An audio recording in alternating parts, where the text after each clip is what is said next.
What's up, everybody, and welcome back to another episode of the JuiceBox presented by LOCKCITY. It's Wighty here today. Happy Sunday. Hope everyone's having a good weekend despite last night's UFC results. Today we have episode 137 of the JuiceBox, which will be everything that you need to know for MLB action today, Sunday, July 20th, including our best picks from each game and, of course, our JuiceBox Lock of the day. Yesterday, we took care of business again on our JuiceBox Lock on the MLB side of things, where we called out the Brewers with Freddy Peralta on the mound against the Dodgers to win the first 5 innings. The Brewers were up 5-4 after the first 5 to secure us the cash, and it moved us to 62, 41, and 1 overall, up a total of 45.36 units, or $4,536 for you $100 bettors, $453.60 for you $10 bettors, but a 45% ROI on your money since we started this podcast. Some really good results. We also had some really nice reads from the pod here yesterday that I parlayed into a channel parlay again. I took the White Sox once again as an underdog on the money line. Did that the day before as well. The Cubs as a moderate favorite, and the Brewers as an underdog on a 3-team parlay. That 3-legger paid out $822 off of $100, so 8.22 units off of 1 unit, with the Brewers bringing home the bread in an 8-7 late-night win. Don't forget, for all of our extra content, you can join our premium tier Discord at whop.com/LockCity. That's WHOP.com/LockCity for only $5 a month. This gets you access to every cheat sheet every day across all active major sports, access to premium picks from all 9 of our pro cappers, and tons of other sport-specific and stat-specific data points on a daily basis to help you become a better sports bettor. For today's pod, we will again skip the review of yesterday's slate, just because I think the flow of the podcast has been a little bit better when we've just been hopping directly into the next day's games. So without further ado, we kick off a little bit earlier today on Sunday. Yesterday we didn't start action until 3 in the afternoon. Today we are blessed with a nice 12:05 p.m. start time for the first game. That first game is going to be the Giants and the Blue Jays at Rogers Centre in Toronto, Ontario.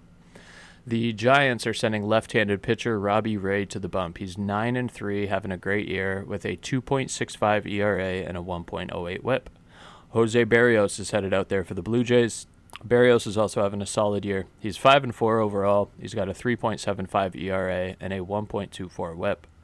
When we're looking at Berrios in terms of splits, he is actually a slightly better pitcher on the road this year. At home, he's got an ERA above 4. He's got a 4.14 ERA, and batters are hitting 245 off of him.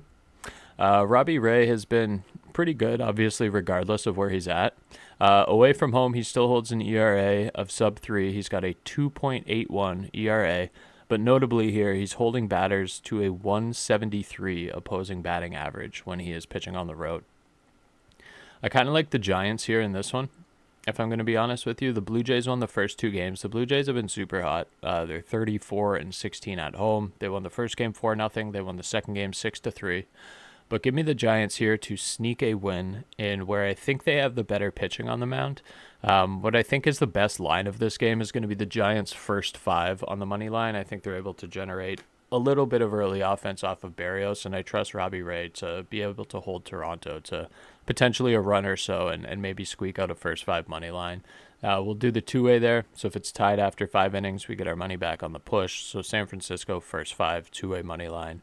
It's going to be sitting around minus 110, around the same as the money line. Next one up is going to be the Orioles and the Rays.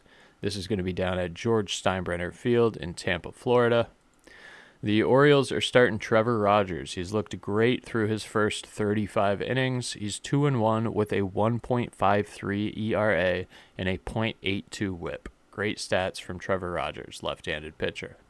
Ryan Pepiot gets the start for the Rays. Pepiot, a right-handed pitcher, is 6-7 with a 3.35 ERA and a 1.15 WHIP. Pepiot's also having a good year. What I like in this game, it's a little bit sketchy, and this is not on MLB Best Bets or anything, but I kind of like the under 8.5 in this one. There's a couple of games that I really like for unders. There's a couple that are on MLB Best Bets, and one that's going to be our JuiceBox Lock of the day. This is another one I lean under on, but I don't love it. Give me the under 8.5 at even money in this one. I like Trevor Rogers. I like Ryan Pepiot. I think they're able to hold down each of the opposing offenses respectively. Give me the under 8.5 at even money in this one. Next one up is going to be the Angels and the Phillies, 1:35 p.m. Eastern Time, so we're skipping ahead about 90 minutes at Citizens Bank Park in Philadelphia, Pennsylvania. The LA Angels are starting Jose Soriano. Right-handed pitcher, he's 6-7 with a 3.90 ERA and a 1.15 WHIP. Ranger Suarez is going to be getting the start for the Phillies. The Phillies have a lot of great pitchers. Ranger Suarez is among the best of them. He's 7-3 with a 2.15 ERA and a 1.06 WHIP. The Angels won the first game of the series 6-5, and the Phillies had a comeback in last night's game, grand slam, to end up pushing them over the edge there, and they ended up winning that game 9-5. But they ended up making up some ground there. They're 31-17 at home, 56-42 overall record. The Angels sit 2 games below 500 at 48-50 overall. That includes a 24-27 away from home record. Jose Soriano, away from home, has been much better than he has been at home. So at Angel Stadium, he's been struggling. He's 1-5 with an ERA of 5.6. But when he's on the road, he's 5-2 with an ERA of only 2.47. He's been a much better pitcher on the road, opposing batting average only 239. Then when we're looking at Ranger Suarez, obviously he's good everywhere. Left-handed pitcher Ranger Suarez. At home, though, he's got an ERA of 3.12 compared to a 147 away from home. He is 3-0 at home. He hasn't lost any of his decisions here at home yet. But just worth noting, his ERA is about half of what it is when he's away from home. This one's tough. I do kind of like the Angels plus 1.5. They've been able to generate a lot of offense, 11 runs over the first 2 games of this series. But, I mean, the Phillies... This one, I guess, kind of a pick-em between what you like best, between the Phillies money line and the Angels plus 1.5. This isn't a game I love either side of, but I'll lean Angels plus 1.5, I guess, as an official decision on it at minus 130. Next one up is going to be the White Sox and the Pirates. PNC Park, Pittsburgh, Pennsylvania. The White Sox are sending Aaron Savali out there. He's a right-handed pitcher, 1-6 with an ERA of 5.30 and a 1.48 WHIP. Andrew Heaney, lefty, getting the start for the Pirates. He's 4-8 with a 4.59 ERA and a 1.26 WHIP. This game would have overwritten all over it if either of these games or either of these teams were able to generate a ton of consistent offense or any sort of consistent offense. The White Sox have been able to do so in the first 2 games of this series against the Pirates in Pittsburgh. They've scored 10 runs in each of those games, so 20 runs over the first 2 games. The Pirates, not so much. They lost the first game 10-1. They lost the second game 10-4, so averaging 2.5 runs a game this series, which is actually better than what I would expect of them, which is sad to say.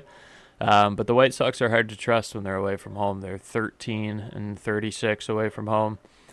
They've won the last 2 games, obviously, and we called them out on the money line in each of those. I'd like to lean them here again today just because the bats have been hotter. So my lean is Chicago White Sox plus 115 on the money line.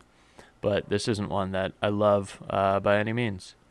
Next one up is going to be the Yankees and the Braves down in Truist Park. Last game of the series, obviously, Atlanta, Georgia. Marcus Stroman getting the start for the Yanks, right-handed pitcher. He's 1-1. He's only gone 24 innings so far this season. He's 1-1 with a 6.66 ERA and a 1.64 WHIP. Grant Holmes is getting the start for the Braves. He's 4-8 with a 3.77 ERA and a 1.30 WHIP. Marcus Stroman has been pretty hard to trust this year. Away from home, he's only got 9 innings, but he's got an ERA of 7. In those 9 innings, he gave up 7 earned runs on 10 hits. He walked 4 batters. Batters are hitting 278 off of him away from home. This is a game where it's tough to trust either side. The Braves won the first game of the series 7-3 before dropping last night's game 12-9. But they have put up 16 runs in those first 2 games, averaging 8 runs a night. I'd like to trust them a little bit more here. Grant Holmes has been a much better pitcher ERA-wise at home than he has been away from home. At home, he's only got a 2.77, and he's holding batters to a 215 opposing batting average. So I'm going to lean Braves in this one. Give me the Braves minus 130 on the money line to go ahead and win this series here. Next one up, 1:35 p.m. Eastern Time as well, is going to be the Padres and the Nationals at Nationals Park in Washington, D.C. The Padres are starting Nick Pivetta, having a great year. Nick Pivetta is 9-2, right-handed pitcher with a 2.88 ERA and a 1.02 WHIP. Mackenzie Gore, also a great pitcher, one of my favorite pitchers in the league to watch. Lefty, he's 4-8, so record-wise leaves a lot to be desired, but it's because he plays for the Nationals. His ERA is 3.02, and he's got a 1.20 WHIP. He's got 138. Both of these guys have racked up a lot of strikeouts this year. Mackenzie Gore, 138 through 110 innings, and Nick Pivetta, 122 through 109 innings. This one here, I just want to lean the under 8.5. I think it's going to be the safest. The first game of the series, the Padres won 7-2. We saw 9 total runs in that game. If you'll remember, 2 days ago was also our JuiceBox Lock of the day. We took the over 8.5, so we cashed there. Yesterday's game, a little bit lower scoring. We saw a 4-2 scoreline in favor of the Nationals. So this series is tied 1-1. We saw it go over once, under once. Give me the under here. I trust Pivetta. I trust Gore. I think both of them are going to be able to keep the opposing lineups relatively at bay. Gore's got a 2.39 ERA when he's at home. He's holding opposing batters to a 1.82, or sorry, a 182, 1.82, 182 opposing batting average.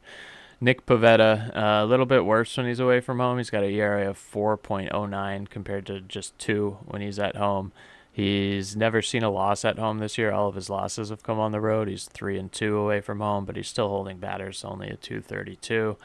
I like the under 8.5 in this one. Give me under 8.5 at even money as a slight lean. Again, not one on MLB Best Bets.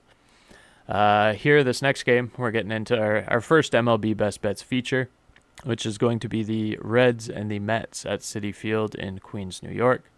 The Reds have won the first 2 games of this series by scores of 8-4 and 5-2. Today they're sending Andrew Abbott out there. He's a left-handed pitcher having an incredible year. He's 8-1 with a 2.07 ERA and a 1.08 WHIP. David Peterson, also a lefty, is getting the start for the Mets here. Peterson is 6-4 with a 3.06 ERA and a 1.24 WHIP. He's also having a good year. Mets are 33-16 at home. They're looking good here. David Peterson, when he's pitching at home, he's 5-0 with a 2.11 ERA and opposing batting average 236. On the Red side of things, or rather the Andrew Abbott side of things, Andrew Abbott is exceptional anywhere. When he's away from home, he's 4-0 with a 2.18 ERA, and he's holding opposing batters to a 187. I cannot fade Andrew Abbott here. I do like the under in this game as well, so just worth noting, I like the under 8.5 in this game also. But what I ended up deciding with for MLB Best Bets, just because the juice is outrageous and I can't ignore it, is going to be the Cincinnati Reds' first 5 innings on the 2-way money line. I don't think Andrew Abbott's going to give up any runs to the Mets here over the course of the first 5. If he gives up 1, I trust Cincinnati's ability to put up at least a run over the first 5 innings. They scored 13 runs over the course of the first 2 games here on the road in Citi Field. I like the Cincinnati Reds here on the first 5. It's plus 120 is the best line that I could find on Bet365. If it pushes, if it's tied after 5, we get our money back, which is exceptional. Next one up here, also ended up on MLB Best Bets, is going to be the Royals and the Marlins. Lone Depot Park, 1:40 p.m. Eastern Time. This one here, like I said, it's on MLB Best Bets, but I also ended up picking this one here for our JuiceBox Lock of the day. The Royals and the Marlins. The Royals are going to be starting Kris Bubic. He's having a great year. He's 7-6, so record-wise leaves a lot to be desired, but he's on the Royals, who are a sub-500 team. So he's 7-6, but he's got a 2.48 ERA and a 1.16 WHIP. When Kris Bubic is away from home, he's 5-1 with a 2.13 ERA. Batters are only hitting 225 off of Bubic when he's on the road. Jansen Junk is having a great start to his season. Through his first 50 innings out there, he's 4-1 with a 2.68 ERA and a sub-1 whip of .99. Jansen Junk, when he's pitching at home, his ERA has been remarkable. He's got a 1.89 ERA at home. He's holding batters to a 2.17 opposing batting average, and this KC offense is nothing to write home about. Yesterday, they scored 1 run. They've been pretty quiet. That first game of the series between these two teams, it was an 8-7 scoreline. Both of those bats lit up coming out of the All-Star break a little bit, and then yesterday quieted right back down. We saw a 3-1 scoreline. Today, the over-under is all the way up at 7.5. I would have expected 7 even or potentially even 6.5 on this game. So we're getting an extra run here essentially in terms of expectations versus reality, if you'd like to call it that. JuiceBox Lock of the day for this one is going to be under 7.5 runs for the Royals and the Marlins game. You can get that at even money right now on Bet365 plus 100. Under 7.5 for Royals and Marlins. I like both of these pitchers. I don't think we're going to see maybe a run or two across the first 5 innings and maybe a run or two after that. I think this is going to be a very low-scoring affair, similar to yesterday's games there. Give me the under 7.5 as our juice box lock of the day, Royals and Marlins. Next one up here, Athletics and Guardians, 1:40 p.m. Eastern Time, Progressive Field, Cleveland, Ohio. Nothing I really love about this game. The Athletics are sending Jeffrey Springs out there, left-handed pitcher. He's 8-6 with a 3.93 ERA and a 1.18 whip. Gavin Williams gets a start for the Guards. He's 5-4 with a 3.70 ERA and a 1.43 whip. We'll fly through some of these ones that I don't have a ton on in terms of leans. I kind of like the over 7.5 in this one because I don't really trust Gavin Williams. I do like Jeffrey Springs a little bit more than I like Gavin Williams. Jeffrey Springs away from home, though, 3.61 ERA.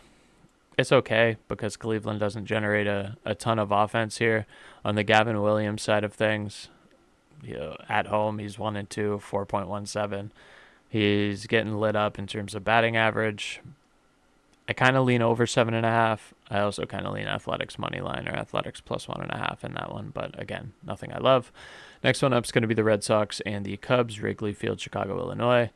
This will be a good one. Red Sox are sending out Garrett Crochet, left-handed pitcher, having a great year. 10-4 with a 2.33 ERA and a 1.04 whip. He's got 160 Ks through 129 innings pitched. Cade Horton gets a start for the Cubs, 3-3 with a 4.45 ERA and a 1.41 whip. This one's going to be a Red Sox lean, minus 145 on the money line. Cubs won the first 2 games of this series. They kept the Red Sox bats very quiet. The Red Sox have only scored 1 run across the first 2 games. But prior to that, they were on a streak of 10 wins in a row, won 12 of their last 13 going into the All-Star break. Give me the Red Sox here under their ace, Garrett Crochet, to pick up a win, minus 145 on the money line. Next one up here is going to be the Twins and the Rockies, 3:10 p.m. Eastern Time, Coors Field, Denver, Colorado. The Twins are starting Joe Ryan, having a great year. He's 9-4, 2.72 ERA and a .91 whip. German Marquez gets the start for the Rockies. He's 3-10 with a 5.57 ERA and a 1.60 whip. When Marquez is pitching at home, his ERA is 5.95, and batters are hitting .315 off of Marquez at home. In 56 home innings, he's given up 74 hits for 41 runs. He's walked 20 batters. He's given up 7 home runs at home so far this season. Joe Ryan, obviously the much better pitcher. Minnesota Twins on the money line, minus 235. That's a bit outrageous, but they win that. I think that's a safe parlay piece.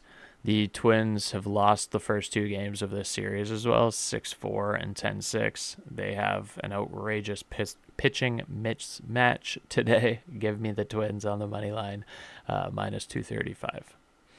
Next one up here is going to be the Astros and the Mariners, 4:10 p.m. Eastern Time, T-Mobile Park, Seattle, Washington.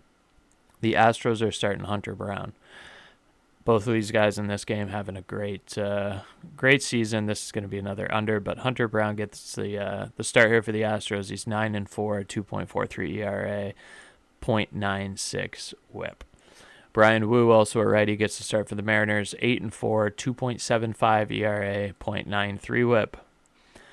Brian Wu, when he's at home, he's got a 1.80 ERA. He's 4-1, and opposing lineups are only hitting 170 off of Brian Wu when he's at home. Hunter Brown having a great season anywhere. Away from home, he's 5-2 with a 2.43 ERA. Opposing batters are only hitting 205 off of him. You know where this is going. This is going to be under 6.5. This one's also on MLB Best Bets. Under 6.5, -105 for the Astros and the Mariners. The first game was 6-1. Next game was 7-6 in extras. But over the course of the first 5 times that these teams have met this season, we've seen 7 or less runs 3 out of 5 times. This one here slid to over under 6.5, but these pitchers are excellent. We probably won't see a run, maybe 1 run over the first 5 innings here. Give me the under 6.5, -105 for the Astros and the Mariners. I love that line. Next one up, going to be the Brewers and the Dodgers, Dodger Stadium, LA, California. Can the Dodgers get a win? To be determined. The Brewers are starting Jose Quintana. He's 6-3 with a 3.28 ERA and a 1.36 WHIP. Clayton Kershaw's headed out there for the Dodgers. Kershaw is 4-1 this season with a 3.38 ERA and a 1.24 WHIP. Both of these guys are lefties. Jose Quintana, away from home, has been much better than he has been at home. Away from home, Quintana's 4-1 with a 1.82 ERA and a 229 opposing batting average. Clayton Kershaw, in terms of his splits, when Kershaw is at home, he's been a lot worse than he has been on the road. On the road, Kershaw has a 1.88 ERA, but at home in Dodger Stadium, Kershaw's got a 4.73 ERA, and batters are hitting 272 off of Kershaw. Give me the Brewers here again. I think the Brewers, for a 3rd consecutive game, this is like the White Sox. I took the White Sox every single game in the series. I'm going to do the same thing for the Brewers. They've cashed us out, both of these teams, over the first 2 games, and I like them both again here today. Milwaukee Brewers +130 as an underdog over the LA Dodgers. Series sweep. I like it. Give me the Brewers. Next one up here, second last game of the night, is going to be the Cardinals and the Diamondbacks, 4:10 p.m. Eastern Time, Chase Field, Phoenix, Arizona. Cardinals are starting Miles Mikolas. He's 5-6 with a 4.94 ERA and a 1.29 WHIP. Merrill Kelly gets to start for the D-backs. Merrill Kelly's 8-5 with a 3.34 ERA and a 1.05 WHIP. Merrill Kelly at home, 3-3, 3.43 ERA. Batters are only hitting 206 off of him. He's holding them pretty quiet when he's at home. Miles Mikolas, he always pitches well when you think he shouldn't, and he always pitches horrible when you think he should pitch well. Away from home, he's got an ERA of 5.58, and batters are hitting 301 off of Miles Mikolas on the road. The Diamondbacks have won both of the first 2 games of this series by scores of 7-3 and 10-1. I do like the Diamondbacks again in this one, -150 on the money line. Give me the Diamondbacks here. Last game of the night, prime time, going to be the Tigers and the Rangers, Globe Life Field, Arlington, Texas. The Detroit Tigers are starting Tarek Skubal, best pitcher in the world, 10-3 with a 2.23 ERA and a .83 WHIP. Don't really need to say a lot about him. Left-handed pitcher, everyone knows who Skubal is, reigning Cy Young winner, and highly regarded as the best pitcher in the league. Nate Eovaldi, I swear I saw that he wasn't starting. One sec. Let's see what we can find. Yeah, Eovaldi got scratched with back tightness. Jacob Latz is going to start in his place. Give me the Tigers, man. They got to win one of these. They lost the first 2 games. They haven't been able to generate any offense. They only have 1 run over the first 2 games of this series. They sent 6 Tigers down to All-Star Week in Atlanta earlier this week. None of them performed well in the All-Star game. The pitchers had a combined ERA of like 30,000, and the batters went like 0 for 12, 0 for 13, something combined. Rangers won the first game 2-0. They won the second game 4-1. The Tigers can't lose a Skubal start down in Texas with a pitching mismatch. Give me the Tigers here. minus 210 on the money line. I also like Tigers over the first 5 innings. That ended up on MLB Best Bets. Last night it was minus 180. I don't know what the line is now. It's probably shifted significantly given the pitching mismatch. But give me the Tigers first 5 innings on the money line, or even minus half a run for them to be up at least a run over the course of the first 5 innings. I think that's super comfortable as well. Tigers have now fallen to the second best record of the league. The Cubs have them beat, I think, by like half a game. Tigers are 59-40 overall. Give me the Tigers here, minus 210 on the money line to wrap things up. Alrighty, we'll head back up for our JuiceBox Lock. That was going to be the Royals and the Marlins. We are going to take the under 7.5. Chris Bubich on the bump for the Royals, left-handed pitcher. He's got an ERA of only 2.48 and a 1.16 whip. Both these guys having great years. Jansen Junk headed out there for the Marlins, right-handed pitcher. He's 4-1 with a 2.68 ERA and 8.99 whip. Jansen Junk, when he's at home, he's got a 1.89 ERA, and batters are only hitting 217 off of him. Chris Bubich has looked good everywhere. When he's on the road, he's 5-1 though, with a 2.13 ERA, and batters are only hitting 225 off of him. Love the under 7.5 in this one. These teams only put up 4 combined runs yesterday after hitting the over the day before. The offense has quieted off significantly. Give me the under 7.5 at even money, plus 100 on Bet365. All right, y'all. That is it for MLB action today. I'll wrap it up to give everyone some digestion time here. And we look to see y'all tomorrow. And, of course, bring you some cash here on today's JuiceBox Lock. Feel great about it. Everything that I shouted out in terms of MLB best bets. And then those other strong leans I feel good about. I'll probably throw some parlays. Well, I'll obviously throw some parlays together in the channel. But maybe throw some leans together for Twitter, too, depending on how things time out. All right. Hope everyone has a great day. Enjoy this MLB action. We'll bring y'all some cash and see y'all tomorrow. Thank you for listening. Peace.